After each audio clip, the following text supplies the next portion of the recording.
Frère, mwanamke mwenye anaweza kukupatia pesa zake, mwanamke anakupenda. Ni mwanamke anaweza kupatia hata kichwa, nywele, pesa.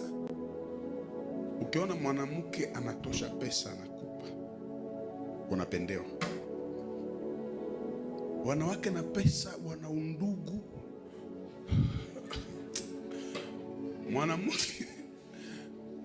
Mwanamke omwe apoteze makiki yote, mepesa. Mwanamke anaweza kukopesha $10. Wengi wanawake anakuambia mimi nakukopesha $10. Après une semaine unamupa $100, anakuuliza na ile 10.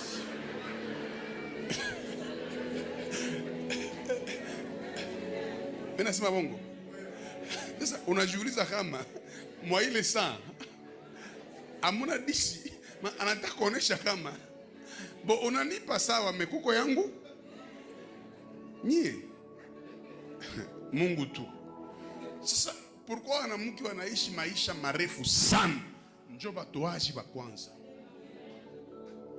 Mwanamke juu atoe hawa zake sana. Nani mwatatoa? Yeye njo wa kwanza ale. Mwanaume sio unafaa utoaji, anakuangalia kwanza. Ase akakabile nikamwizi.